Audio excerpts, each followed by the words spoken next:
Queria que você abrisse sua Bíblia no Evangelho de Lucas, capítulo 4. Se fosse dar um tema a essa mensagem de hoje, seria definições de um profeta. Lucas, capítulo 4, a partir do verso 16, vamos ler o texto. Diz o seguinte: indo para Nazaré, onde foram criado, entrou num sábado na sinagoga, segundo o seu costume, e levantou-se para ler. Então lhe deram o livro do profeta Isaías, e abrindo o livro, achou o lugar onde estava escrito: o Espírito do Senhor está sobre mim, pelo que me ungiu para evangelizar os pobres, enviou-me para proclamar libertação aos cativos e restauração da vista aos cegos, para pôr em liberdade os oprimidos, e apregoar o ano aceitável do Senhor. Tendo fechado o livro, devolveu-o ao assistente e sentou-se, e todos na sinagoga tinham os olhos fitos nele. Então passou Jesus a dizer-lhes: hoje se cumpriu a escritura que acabais de ouvir. Todos lhe davam testemunho e se maravilhavam das palavras de graça que lhe saíam dos lábios, e perguntavam: não é este o filho de José?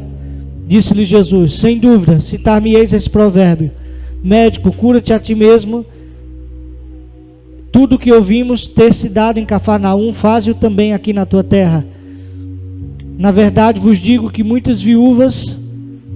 E prosseguiu: de fato vos afirmo que nenhum profeta é bem recebido na sua própria terra. Versículo 25.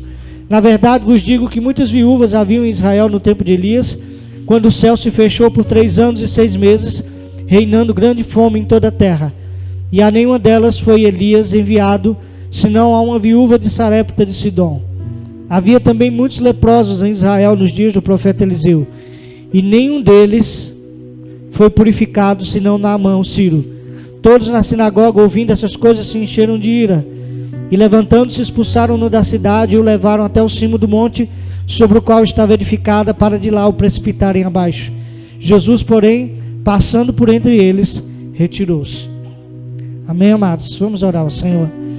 Pai, nessa noite nós bendizemos, exaltamos o Teu nome, nós Te glorificamos, Deus, pela Tua presença, pela Tua graça, pela Tua misericórdia sobre nossas vidas, e Te adoramos por tudo que Tu és, Senhor, por tudo que Tu tens sido para nós, porque Tu és um Pai amoroso, carinhoso, generoso, bondoso, cuidador, provedor, Deus. Tu és um Pai que nos ama incondicionalmente, Senhor, e tem nos feito filhos, Deus, e tem nos amado como Teus filhos queridos, como os Teus filhos amados. E, Senhor, esse amor nos constrange, Senhor, nos constrange a Te obedecer, a estar mais perto do Senhor, a estar contigo, a querer desfrutar da Tua presença e desse amor. E nessa noite nós queremos abrir os nossos ouvidos espirituais, nosso coração e a nossa mente, para ouvirmos essa palavra, para ouvirmos a Tua mensagem através dessa palavra que o Senhor preparou para nós nessa noite. Que em nome de Jesus o Teu Espírito Santo penetre no nosso coração e venha com assim diz o Senhor, venha de encontro às nossas necessidades, venha, Senhor, suprindo cada uma das nossas necessidades, e que Tua palavra venha, Senhor, como renovo, como edificação, como direção, Senhor, como exortação. Vem falando como só o Senhor sabe falar, Deus. Vem pontualmente como só o Senhor sabe vir, Deus, e fala conosco individualmente como igreja, Pai. Que o Teu Espírito Santo tenha liberdade nesse lugar. Não há ninguém maior do que o Senhor nesse lugar. Não há ninguém melhor do que Tu. Não há ninguém mais poderoso. Não há ninguém mais forte do que o Senhor nesse lugar. E Deus, nós Te amamos e queremos ouvir a Tua voz. Em nome de Jesus, Senhor, nós Te oramos. Amém. Amém, queridos. Glória a Deus. Aleluia. Então, amados, o tema dessa mensagem que eu escolhi é definições de um profeta. Por que de um profeta? Porque eu entendo que há um chamado profético para a nossa igreja nesses dias. Amém? Antes que eu esqueça de novo, nós estamos recebendo essa noite o Rogério e a Luana e a sua filhinha. Podem ficar em pé, Rogério, Luana e a filhinha. Eles estão vindo de Porto Alegre, estão morando aqui. Eles, na verdade, eles estavam em Salvador, né? E estão morando aqui agora em Garanhuns. Então, Porto Alegre está invadindo Garanhuns, né? A gente apresentou o DUI Nós apresentamos o Du e a Letícia, que estão lá em Poço do Boi, e agora o Rogério, a Luana e a filhinha estão conosco aqui. Sejam bem-vindos em nome de Jesus. Vamos dar uma salva de palmas ao Senhor. Nós o recebemos com grande alegria no nosso coração, né? Ele é sobrinho do pastor Laí, né? da Ruth, e são primos do Gustavo. Estão vindo somar com a gente aqui. Sejam bem-vindos em nome de Jesus. Amém, amados? Deus abençoe, queridos. Glória a Deus. Então nós temos um chamado profético. Nós somos uma igreja profética. E o que é o profeta? O profeta é aquele que enxerga além do natural, que enxerga além do visível humano. Ele enxerga com os olhos de Deus. E mais do que enxergar, ele sente com o coração de Deus. Amém? O profeta é aquele que tem uma perspectiva além do que o físico apresenta. Ele tem uma expectativa espiritual e sobrenatural daquilo que Deus está querendo fazer e daquilo que Deus vai fazer. E nós somos chamados a isso. Nós somos chamados a não ser movidos pelos valores, nem pelos princípios terrenos, mas pelos princípios do reino de Deus e estabelecer esses princípios nessa terra. Então, viver profeticamente é desse jeito. Ser um profeta é isso. Profeta é todo aquele que manifesta a vontade de Deus e manifesta quem Deus é. Amém, queridos? Então, profeta não é só aquele que sapateia, dá uma saravada de língua estranha e diz: eis que eu te digo. Né? Nós, com a nossa religiosidade, nós criamos esse tipo que nós costumamos chamar de profeta, que na maioria das vezes são adivinhadores, né? Ou que são que dão profetadas ao invés de profecias. Mas profeta é todo aquele que profere a vontade de Deus e proclama a palavra de Deus. Quando eu estou pregando a palavra de Deus, eu estou profetizando sobre a sua vida, amém? Quando você põe a mão na cabeça do seu filho e diz: você vai ser abençoado, você vai ser próspero, você vai ser um homem de Deus, um menino de Deus, você está profetizando sobre a vida da sua filha. Quando você estende as suas mãos para a sua nação, para a sua cidade, e ora pelos seus governantes, ora pela sua nação, ora pelo seu país, ora pela sua cidade, você está sendo profeta de Deus, você está sendo boca de Deus, que é feita para abençoar, amém? Boca não é só feita para comer, não, é feita para abençoar também, amém, queridos? Glória a Deus. Então nós somos chamados para profetizar. Moisés já dizia na sua geração: oxalá que todos profetizassem, amém? E Paulo, no capítulo 14 de 1 Coríntios, ele diz: segui o amor e procurai com zelo os dons espirituais, mas principalmente que profetizeis. Mas o que profetiza, fala os homens, edificando, exortando e consolando. Amém? Então todo ato profético, toda palavra profética visa manifestar quem Deus é. E nós somos chamados a ser a igreja profética desses dias, a manifestar a característica de Deus, a manifestar a glória de Deus, a mostrar ao mundo quem Deus é. Amém? Amém, amados? Glória a Deus. E nós vemos o maior exemplo de profeta na palavra de Deus. Quem poderia ser? Jesus, não é verdade? Embora que Jesus disse que João Batista não houve homem igual a João Batista, nascido de mulher igual a João Batista, com certeza Jesus estava se excluindo disso, porque Jesus não dava para se comparar. Então o maior profeta da história da Bíblia, com certeza, foi Jesus. Amém, amados? Glória a Deus. Aleluia. Amém. Então, a primeira definição de Jesus como profeta que nós temos que ter é que Jesus tinha uma identidade definida. Amém? No versículo 21, Jesus, ele chega na cidade onde ele nasceu. Esse texto é muito emblemático. Ele volta para a cidade onde ele nasceu. Ele está no início do ministério dele. E ele vai a Nazaré, a cidade onde ele cresceu, onde ele passou a sua infância, a sua adolescência e chegou até a idade adulta.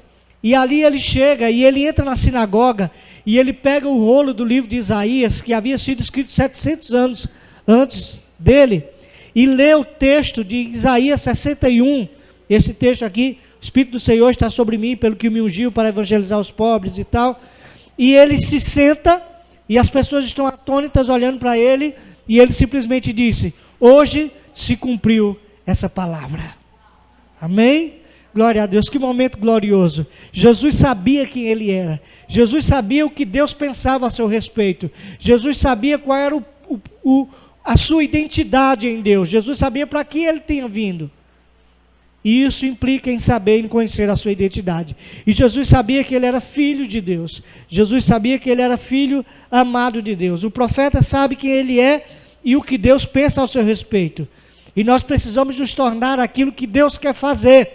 Amém, amados? Deus quer libertar essa nação. Nós precisamos ser uma igreja de libertadores. Não uma igreja de entretenimento, não uma igreja de ajuntamento, não uma igreja de festas, mas uma igreja que vive a palavra, a verdade que liberta essa geração. Amém? Nós precisamos nos tornar a profecia de Deus. Nós precisamos deixar que Deus cumpra a sua palavra através da minha vida. Mas nós só entendemos quem nós somos quando entendemos o Deus a quem servimos. Jesus sabia bem quem ele era, porque ele conhecia bem o seu Pai. E ele, conhecendo o amor gracioso de Deus, ele sabia que Deus era um Pai amoroso. Se você está na igreja e você não tem um relacionamento com Deus, ou você tem um relacionamento com Deus de patrão e empregado, ou de senhor e escravo, ou de carrasco e vítima, né? Porque tem gente que tem uma ideia de Deus, um velho sentado no trono, com um chicote na mão, estalando, esperando você cair para ele meter nas suas costas e botar você de joelho no milho. Mas Jesus conhecia o Pai amoroso, o Pai bondoso, o Pai generoso, o Pai que ama incondicionalmente, o Pai que lhe ama simplesmente pelo que você é, o Pai que você não precisa fazer nada para ele te amar mais do que o que ele ama, porque ele já te ama o suficiente e ponto final. Amém, amados? Então você precisa conhecer o Pai que você tem, para você descobrir que filho você é, para você descobrir o quanto você é amado. E quando você tiver essa certeza e essa convicção no seu coração, nada mais vai te parar, nada vai mais te entristecer. Esse espírito de autocomiseração, de coitadinho, vai sair em nome de Jesus. Amém, amados? E Jesus estava ali no início do seu ministério. Jesus havia passado por um processo para chegar até ali. E para nós entendermos a nossa identidade, nós precisamos também passar por um processo. Nós aprendemos com o pastor Leandro que o que nos habilita para cumprirmos o encargo de Deus para nós não é o tempo que exercemos a função, mas o tempo de preparação, o tempo que nós somos preparados para Ele. E nós vimos que João Batista passou 18 anos no deserto, se preparando para o ministério de 18 meses. Jesus passou 30 anos sendo preparado para o ministério de 3 anos. Moisés passou 80 anos sendo preparado para o ministério de 40 anos, conduzindo o povo no deserto. José esperou 17 anos para que começasse a cumprir o propósito de Deus para a sua vida, para que os sonhos de Deus começassem a se cumprir sobre a sua vida. O apóstolo Paulo, alguns estudiosos dizem que ele passaram-se 10 anos entre a sua conversão e o início do seu ministério. Mas nós somos a igreja do fast food. Nós queremos tudo pronto, nós queremos tudo imediato. Amém, queridos? Ô misericórdia. E Deus é um Deus de processos, amados. Deus é um Deus de processos. Deus, ele se importa muito mais com o processo do que com o fim. Se não fosse assim, Deus teria conduzido o povo no deserto durante 2 semanas apenas, que havia um percurso que em apenas 2 semanas eles chegariam em Canaã. Mas Deus levou o povo durante 40 anos no deserto, porque Deus é mais importante o processo para Deus do que o fim. Deus, ele não queria simplesmente que o povo chegasse na terra prometida, mas Deus queria que o povo estivesse pronto para chegar na terra prometida. Amém? Abraão passou 25 anos esperando a promessa de um filho. E foi nesse tempo que Deus tratou a vida de Abraão. Foi um processo de aprendizado e de obediência em que Abraão teve que se submeter à vontade de Deus e ao chamado de Deus para a sua vida, amados. Queridos, a nossa vida é um processo. E evento nenhum realizará o que o processo tem que fazer. E nós somos uma igreja fascinadas por eventos. E evento, a palavra já está dizendo, é evento. Vem, passa, sopra, vai embora. Nós não podemos ser uma igreja baseada em eventos. Nós não podemos ser uma igreja baseada em entretenimento. Em coisas que fazem cosquinha nos ouvidos, de pula, que dá alegria nas pernas e pronto. E depois passou dali, nós continuamos do mesmo jeito. Nós precisamos ser a geração que vai às águas profundas. Amém, queridos? Não a geração que simplesmente brinca na margem, molhando os pés, mas a geração que mergulha, que vai lá no profundo de Deus para a sua vida. Amém? A sua vida, desde que você nasceu, iniciou-se um processo de Deus para você. E desde o lugar onde você nasceu, desde a família onde Deus te colocou, havia um propósito de Deus de formar você e de forjar você naquilo que Ele quer te usar e naquilo que Ele quer fazer por você. Amém, amados? Você pode ter nascido numa casa estruturada, numa casa equilibrada, financeiramente, emocionalmente, ter tido uma ótima criação. E isso talvez facilite você a sentir mais o cuidado de Deus. Facilite mais você ter um relacionamento maior com Deus. Mas quem teve um passado conturbado também, talvez tenha ainda um amor maior por Deus quando descobre que Ele é o seu Pai, você é filho dEle, sem que você merecesse, mesmo você feito tantas escolhas erradas, mesmo você tendo andado por caminhos tão tortuosos, e Deus mesmo assim te acolheu, Deus mesmo assim te abraçou, Deus mesmo assim te chama de filho amado. E quando você olha para trás, você vê testemunhos quando a pastora Lindaci, mesmo quando ela estava nas drogas, Deus estava com os olhos fitos nela. E mesmo que ela passou naquela vida, havia um propósito de Deus de forjar o caráter e a personalidade dela. Betão, quando você estava ali nas drogas, quando você estava nas trevas, quando você estava mergulhado no poço de pecado, os olhos de Deus estavam sobre você. E Deus dizia, aquele ali é meu filho.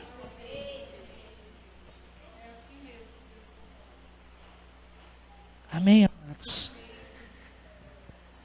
O processo de Deus sobre a sua vida não pode ser substituído por evento nenhum, queridos.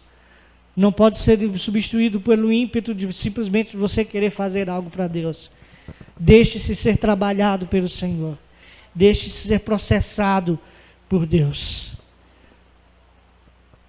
O tempo de preparação é mais importante do que o da execução. Deus está preparando essa igreja para algo tremendo. Mas nós precisamos responder àquilo que nós temos recebido. Nós somos responsáveis pela revelação que nós recebemos. Quanto mais luz nós temos recebido nesses dias, maior aumenta a nossa responsabilidade. Porque eu não sou mais ignorante a respeito da minha responsabilidade. Eu agora sei quem eu sou e qual é o meu encargo. O pastor Leandro falou sobre sacerdócio e foi um choque para a igreja. Mas por que isso? Porque não tem sido pregado isso na igreja. Mas isso é o fundamental, amados. Nós somos um reino de sacerdotes. É isso que Deus escolheu para nós, mas nós temos a herança da Igreja Católica, que o sacerdote é aquele que está no altar pregando. E nós somos assistentes de culto.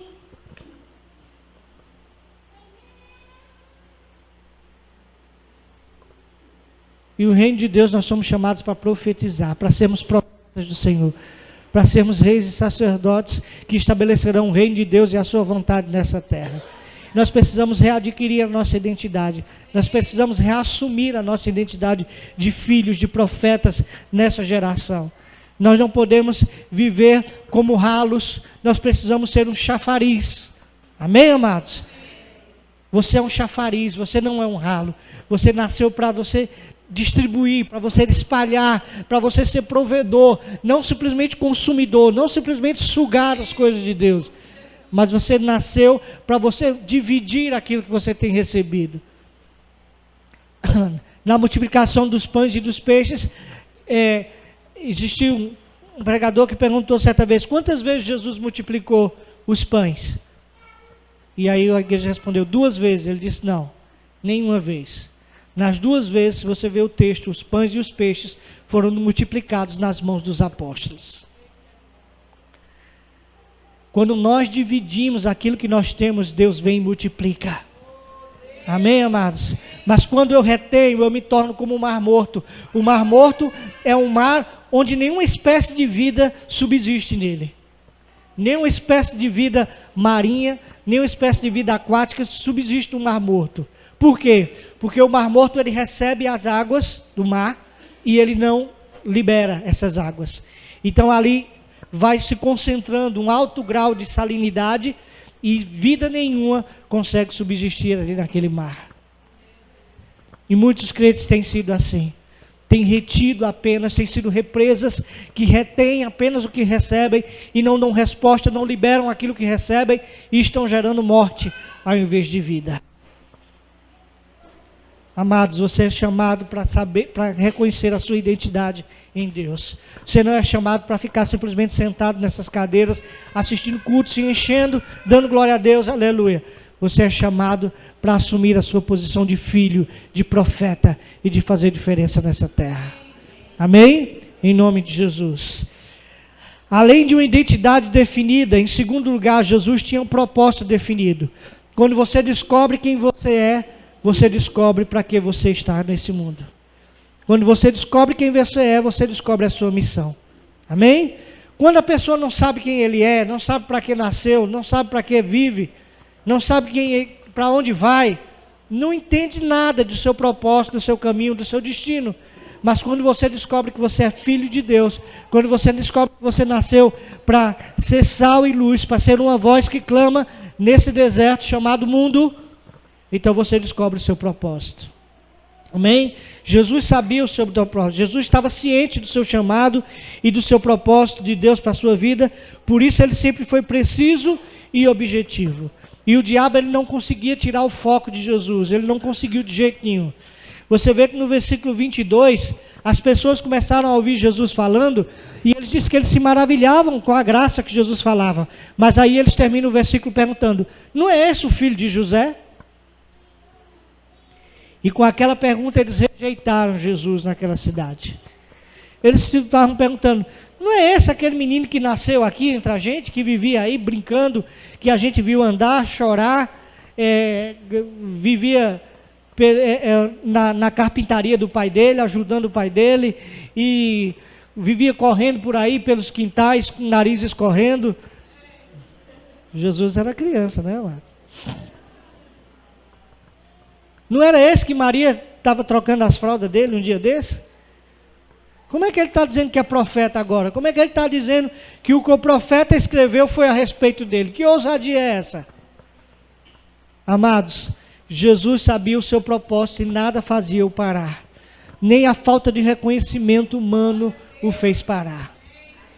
E aquilo ali não abalou Jesus de maneira nenhuma. Em nenhum momento Jesus tirou o foco do seu propósito, do seu chamado e do seu alvo. Jesus, ele sabia para onde ele ia, o que ele tinha que fazer, e nada seria capaz de pará-lo. O diabo por diversas vezes tentou distrair Jesus. Logo no início, quando o diabo descobriu quem Jesus era, porque durante os 30 anos Jesus ficou oculto aos olhos do diabo, o diabo não sabia que Jesus era Jesus. E quando ele foi batizado ali naquele dia, que ele ouviu uma voz do céu dizendo: esse é o meu filho amado em quem tinha prazer, o diabo disse: era o filho do Zé. O filho do Zé e da Mariazinha. E eu perdi tempo matando tantas crianças naquele tempo e nós não sabíamos que era o filho do Zé e da Mariazinha. E agora, o que é que eu vou fazer com ele? Já sei, vou fazer uma proposta decente para ele. E a Bíblia diz que o diabo levou Jesus para o deserto e Jesus foi lá cheio do Espírito Santo de Deus. Amém? E o diabo ofereceu todos os reinos da terra a Jesus, se prostrado Jesus o adorasse. Mas Jesus sabia o seu propósito na terra. Jesus sabia que Deus havia olhado para a terra e nos visto como ovelhas sem pastor, que não tivesse quem cuidasse de nós. E ele sabia que era o Filho de Deus que havia vindo. Ele era o bom pastor que tinha que dar a sua vida pelas ovelhas e salvá-las. E nada poderia detê-lo. Jesus sabia que o seu propósito era ir para a cruz e morrer na cruz e ali derrotar o diabo.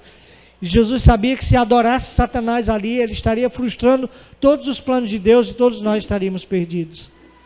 E Jesus disse: só o Senhor teu Deus adorarás e só a Ele darás culto.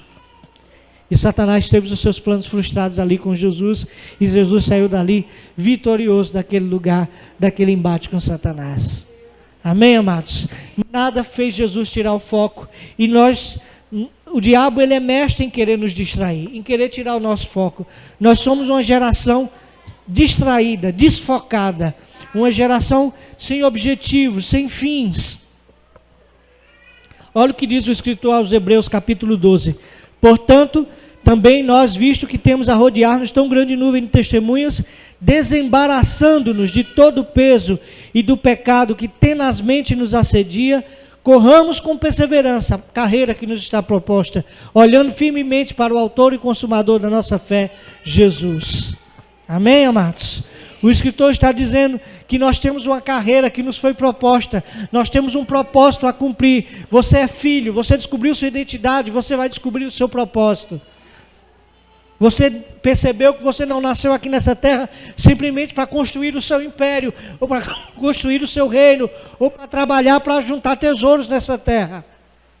Mas existe um reino além dessa terra, que você faz parte dele e que você precisa viver para estabelecê-lo.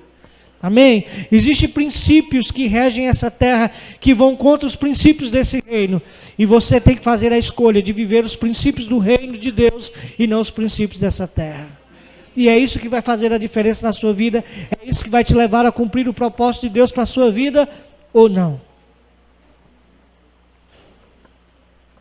Mas muitos estão distraídos.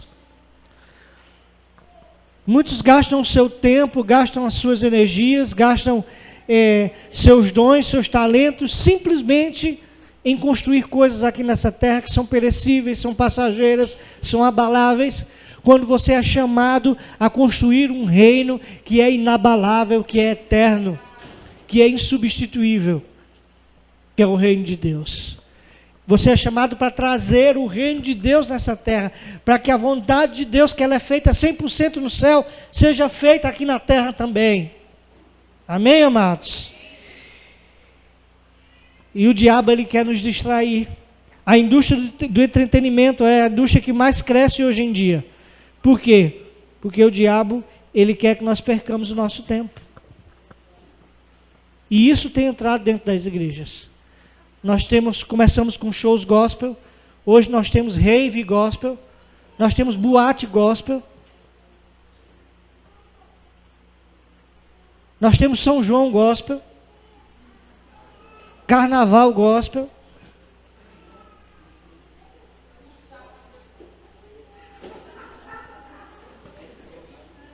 capeta gospel também. Porque, amados, nós esquecemos que nós somos criados para levantar altares para Deus, e não para construir o nosso reino de entretenimento. Mas você foi chamado para construir altares para Deus, que quando construímos um altar para o Senhor e ao adoramos, Ele vem. E quando Ele vem, todos são atraídos pela sua presença. Amém?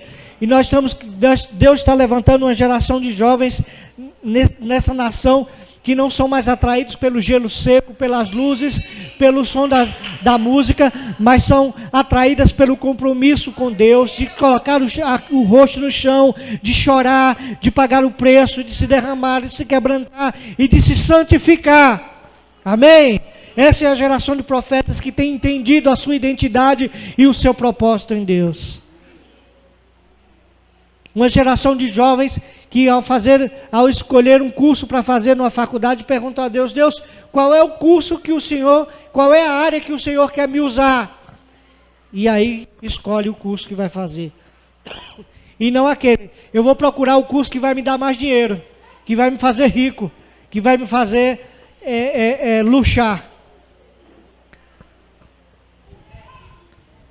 O Senhor está levantando uma geração que tem o seu reino acima de tudo, que tem a sua vontade acima da sua própria vontade, que tem os sonhos de Deus acima dos seus próprios sonhos.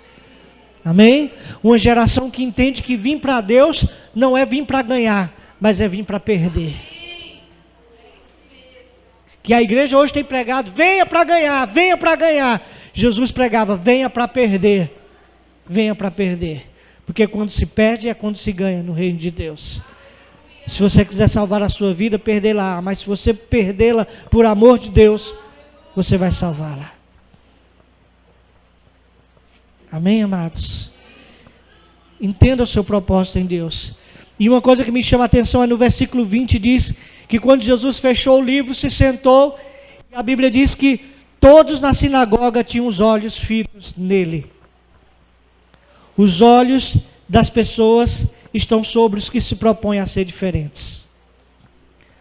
Os olhos das pessoas estão sobre aqueles que dizem ser diferentes. E Romanos 8,19 diz que a criação espera com grande expectativa a manifestação dos filhos de Deus. Esse mundo espera, está com os olhos na igreja, esperando a resposta de Deus para eles. Os famintos de alma e de espírito estão esperando que nós assumamos a nossa identidade de filhos de Deus e cumpramos o nosso propósito, que é ser instrumento de Deus, que é sermos ponte sobre o rio, sermos fonte no deserto, sermos abrigo na escuridão para essas pessoas.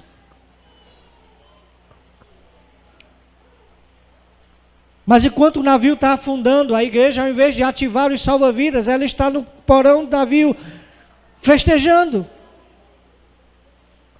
Festejando. Não, amados, nós precisamos entender a nossa identidade e descobrir o nosso propósito em Deus. Nós precisamos entender que nós somos a igreja profética do Senhor Jesus. Que nós somos o instrumento de Deus para estabelecer o reino de Deus nessa terra e para salvar essa geração que está se perdendo, está caminhando para o inferno. Você diz que tem Jesus, você tem o caminho, a verdade e a vida dentro de você. E o que você está fazendo com isso? Enquanto muitos estão caminhando para o inferno, estão na mentira, estão na morte, você tem o caminho, a verdade e a vida dentro de você. E você está sugando as coisas como um ralo e não dividindo como um chafariz. Os olhos estão fitos sobre nós, sobre a igreja, assim como o coxo que estava sentado à porta formosa em Atos 3, e a Bíblia diz que ele os olhava atentamente esperando receber alguma coisa. Muitas pessoas entraram ali, muitas pessoas passaram por aquele coxo, deram-lhe algumas moedas, deram-lhes esmolas, coisas que não mudaram a vida daquele homem, mas só alimentaram ainda mais a sua miséria, não fizeram diferença nenhuma na situação deles, mas ali até que chegou Pedro e João e cruzou o caminho daquele coxo, e por algum motivo dentro dele ele entendia que aqueles homens eles tinham algo a mais a dar para ele, e a Bíblia diz que os olhos deles estavam fitos naquele homem, esperando receber deles alguma coisa. Amém, amados?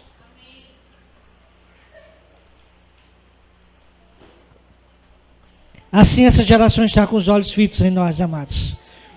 E eles estão cansados de discurso. O profeta tem que ser a própria mensagem, tem que ser a sua vida. A vida do profeta tem que ser a sua mensagem. O maior sermão que você pode pregar é o seu testemunho, é a vida de Deus, que as pessoas precisam ver em você.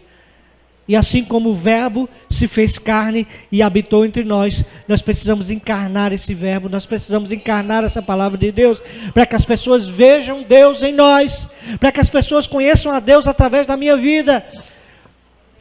Porque quando você é generoso, quando você dá, as pessoas conseguem ver a atitude de Deus em você. E aí você diz, Deus é assim. Ele age desse jeito. Ele dá incondicionalmente. Ele amou o mundo de tal maneira que ele deu o que ele tinha de melhor. E é assim que a igreja vai resplandecer a imagem de Deus para essa geração. Quando ela entender a sua identidade e o seu propósito. Não se espera nada do comum, mas as expectativas estão sobre o camisa 10. Uma vez eu vi uma explicação de um treinador de futebol e havia um jogador que era craque, que estava no time dele, e um repórter perguntou, fulano não está passando por uma fase muito boa, por que você não o substitui? Ele disse, porque eu sei que ele é craque e que ele é diferente, e que num lance Ele pode mudar a história da partida. E se eu botar um outro que não tem o mesmo potencial, o que eu vou esperar desse outro? Você é chamado para ser o camisa 10, amém? Do time de Deus. Você é o seu chamado para fazer diferença, para ser o excepcional, para fazer aquilo que ninguém faz, para ser usado por Deus para fazer proezas incríveis nessa terra, para deixar o seu nome na história. Você é chamado para deixar um legado, como o missionário Gustavo falou aqui para a Aniele. Nós somos chamados para fazermos história, a fim de sermos lembrados para as próximas gerações. Havia um homem, um missionário chamado David Livingstone, na Inglaterra, e havia um irmão dele, mais jovem do que ele, e quando eles estavam na idade, passando de jovem para a idade adulta, eles tinham que escolher o que fazer, e o pai dele chamou eles e disse: o que é que vocês vão fazer? E David Livingstone disse: eu vou ser missionário. E o irmão de David Livingstone disse: eu vou ser médico. E o pai dele olhou para David Livingstone e disse: o seu irmão vai ser famoso e todos vão conhecê-lo. Agora você, como missionário, vai morrer esquecido e ninguém vai lembrar de você. E David Livingstone foi o primeiro missionário a ir para a África. E ele chegou na África e ele fez um trabalho extraordinário. Ele não só salvou pessoas, mas ele trabalhou também. Ele descobriu uma rota que facilitou o comércio na África. Ele descobriu um rio que facilitava o transporte de mercadorias para aquela região na África. E ele mudou, revolucionou a história daquela nação. E hoje você vai na Enciclopédia Britânica e você procurar David Livingstone, existe páginas contando a história desse homem, que ao morrer ele disse: levem o meu corpo para a Inglaterra, mas enterrem o meu coração aqui debaixo de uma árvore na África. E quanto ao irmão de David Livingstone, você vai procurar na Enciclopédia Britânica, tem uma frase somente dele: foi um médico, irmão do famoso missionário David Livingstone na África. Aleluia!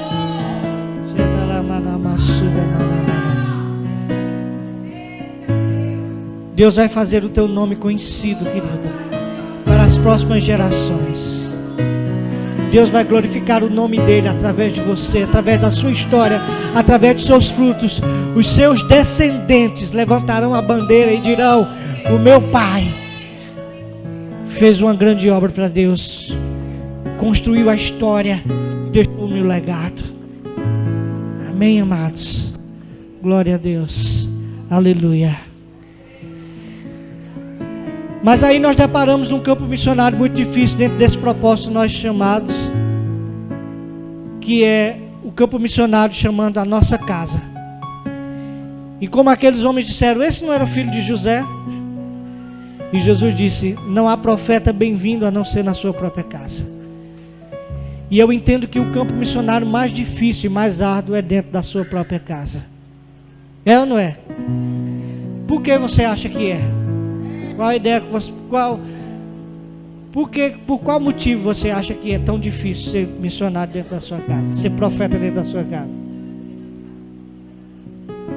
Porque seus pais não são convertidos. Mas existe uma outra razão ainda.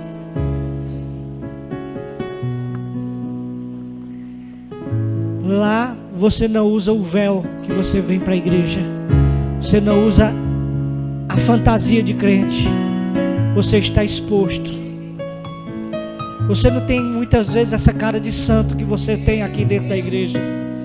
Você nem sempre acorda tão ungido quando você está aqui. Às vezes você acorda mal-humorado. Nem sempre você é tão agradecido em casa como você é aqui na igreja. Às vezes você é um baita do mal agradecido.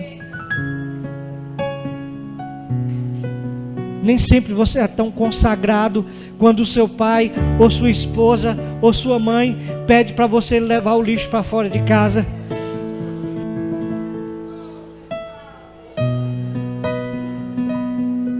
Nem sempre você fala línguas quando tem uma pilha de pratos em cima da pia e a sua mãe está atarefada, ou a sua esposa está muito atarefada e você não se dispõe a lavar.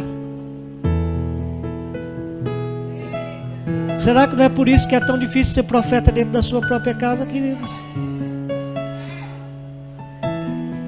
Porque lá você não consegue se esconder atrás de uma capa de crente. Lá as pessoas sabem quem você realmente é. Nós somos 6 filhos. E a minha mãe se converteu quando eu tinha 2 anos de idade. Eu sou o mais jovem. E a partir daí ela levou todos nós para a igreja.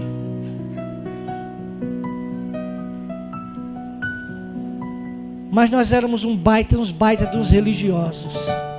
Meu pai demorou muito a se converter. Ele se converteu 4, 5 anos antes da morte dele. E um dia eu lembro, eu já era missionário da Jocum e tudo. E eu estava sentado na mesa no jantar. E o meu pai, ele não era de falar muito não, mas quando ele falava, ele quebrava tudo. E ele disse: no dia que vocês viverem aquilo que vocês pregam, eu me torno um crente. Eu me converto. E reinou o silêncio ali naquela mesa. Podia se ouvir uma pena caindo em cima de um colchão.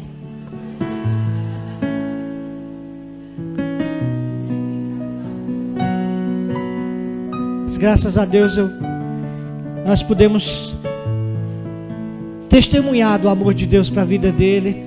E antes de ele falecer, ele se converteu ao Senhor Jesus. E eu espero um dia encontrá-lo na glória.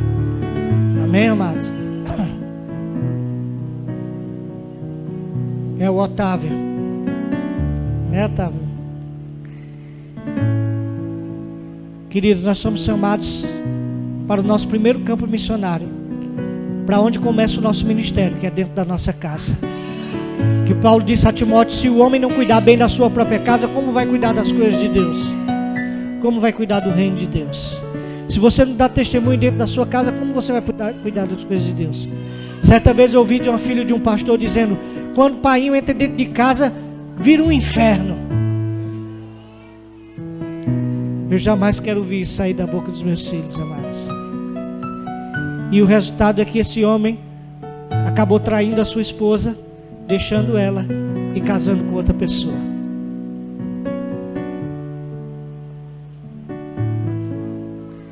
Não dá para viver uma vida dupla.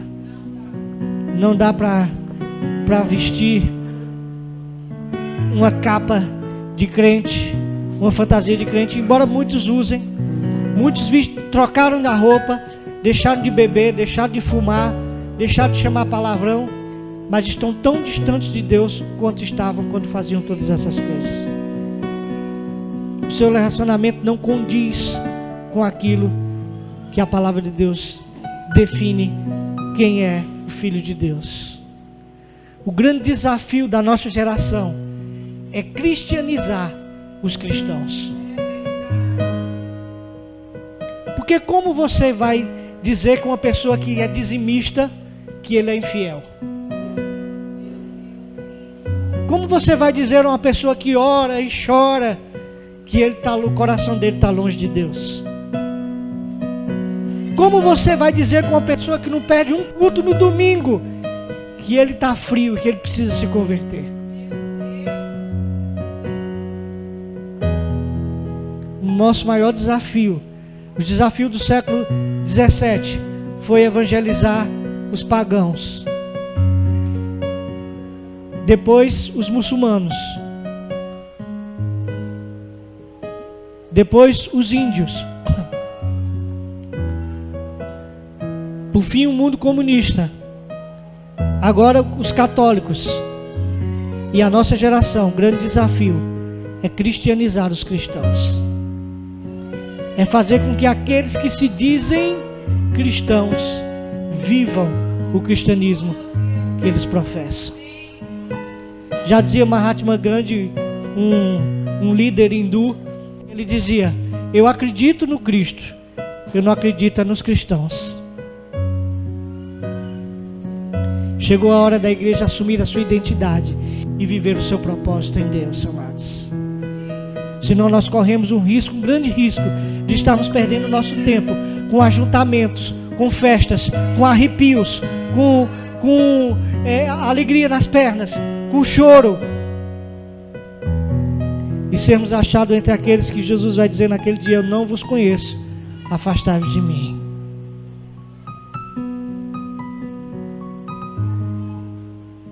Nós precisamos ser como Maria, que escolheu a melhor parte.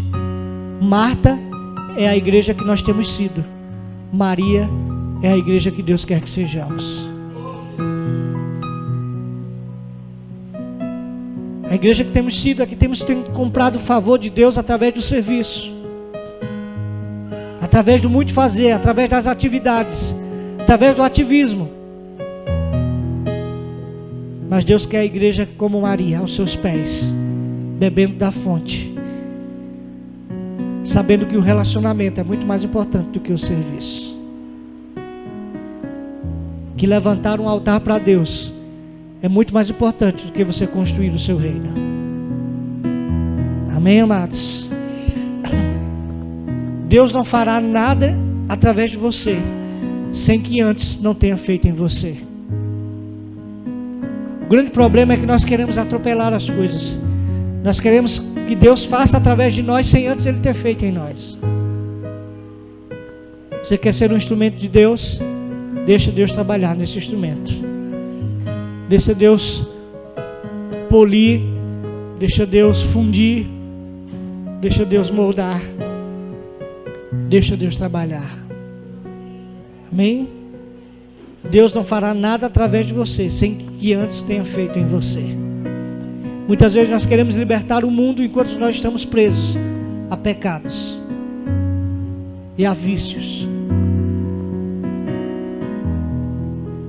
Nós só vamos ser a resposta de Deus para esse mundo quando nós respondermos a Deus aquilo que Ele tem nos dado.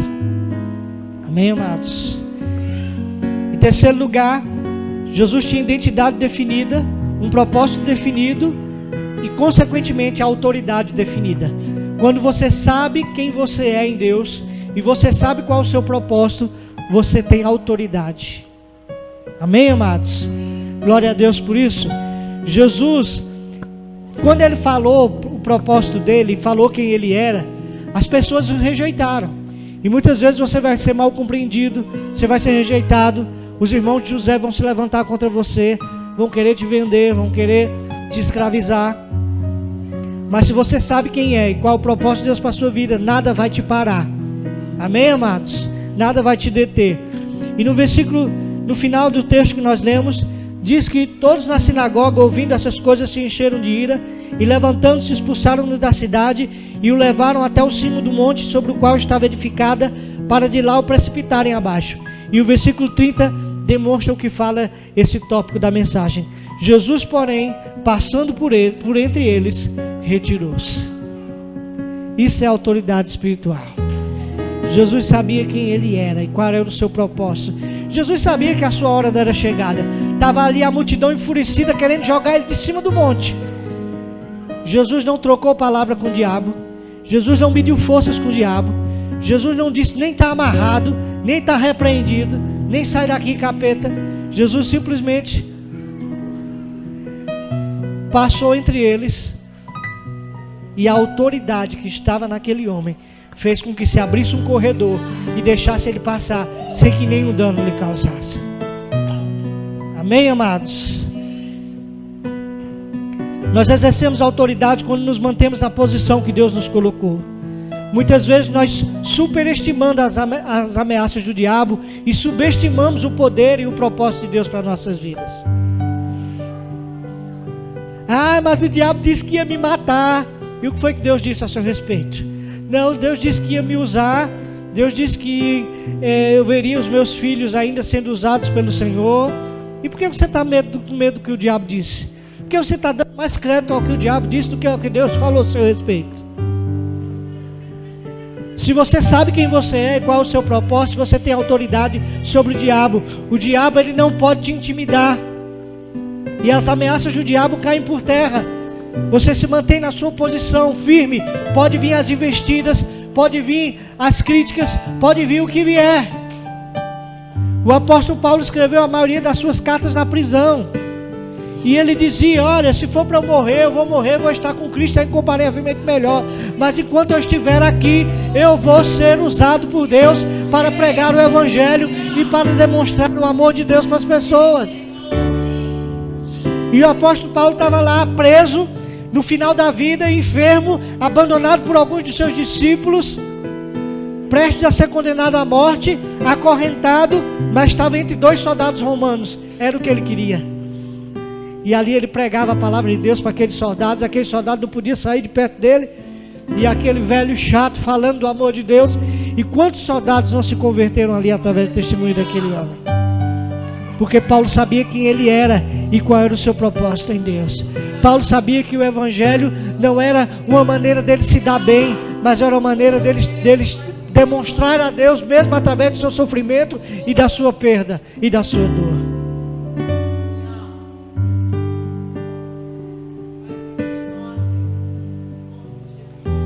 Paulo dizia que eu não tenho a minha vida por preciosa. Já não vivo eu, mas Cristo vive em mim.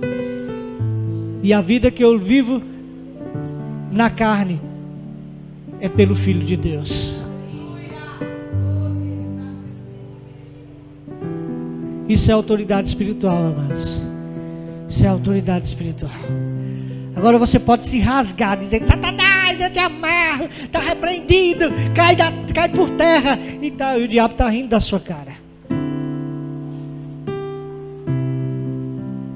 Sabe por quê? Porque ele não sabe quem é você no inferno. Ou ele sabe quem é você. Para fechar, nos versículos 31 a 37, Jesus sai dali de Nazaré e ele vai para a cidade seguinte, que é Cafarnaum. E a Bíblia diz que ele chega na sinagoga lá também, no sábado. E quando ele entra na sinagoga,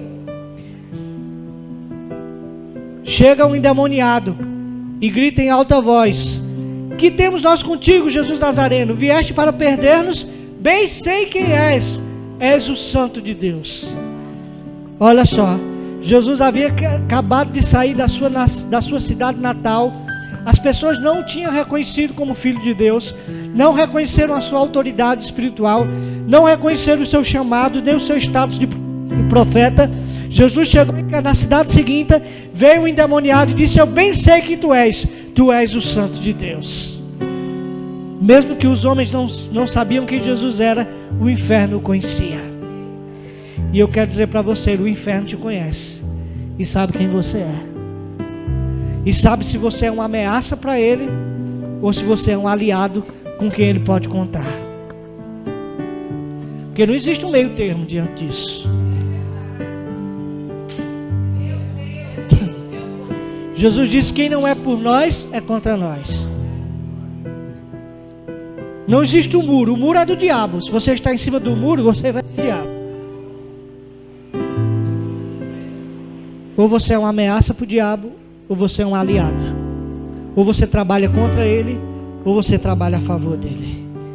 Como eu sou conhecido no inferno? Em Atos 19, versículo 13 e 16, nós vemos um texto bem interessante que demonstra isso, que demonstra um pouco daquilo que nós vivemos em nossa geração. Diz: alguns judeus exorcistas ambulantes tentaram invocar o nome do Senhor Jesus sobre o processo de espíritos malignos, dizendo: esconjuro-vos por Jesus a quem Paulo prega. Os que faziam isso eram 7 filhos de um judeu chamado Seva, sumo sacerdote. Mas o espírito maligno lhes respondeu: conheço a Jesus e sei quem é Paulo, mas vós, quem sois? E o possesso do espírito maligno saltou sobre eles, subjugando a todos, e de tal modo prevaleceu contra eles, que desnudos e feridos fugiram daquela casa. Não é só os céus que conhecem a tua obra, o inferno conhece as suas obras também. E a tua autoridade depende de você assumir a sua identidade de filho e cumprir o propósito de Deus para a sua vida. Se você se sujeita a Deus e resiste ao diabo, ele fugirá de você. Essa é a maior estratégia de guerra espiritual. Toda estratégia de guerra espiritual se resume nisso: sujeitai-vos a Deus, resistir ao diabo, e ele fugirá de vós. Seja quem você é em Deus, cumpra o seu propósito em Deus e o diabo não poderá te resistir. Amém, amados? Nós somos chamados para ser uma geração profética que quando acorda de manhã o inferno entra em apavorosa e o diabo anuncia: fiquem alertas, ele acordou, ela acordou. Amém, amados? Nós somos chamados para quando chegarmos num ambiente de trevas, de demônios, nós coloquemos os demônios em polvorosa. E não entremos tremendo de medo. Meu Deus do céu, que lugar oprimido. Ai, meu Deus do céu, ai, quanto demônio, quanto contar aqui. Eu estendo a mão, me arrepio todinho. Se você sabe quem você é, e se você está cumprindo o propósito de Deus na sua vida, você entra ali como um valente de Deus. Você anda como Deus e eles vão abrindo espaço e você vai passando pelo meio deles. Amém? Sai da minha frente que eu quero passar.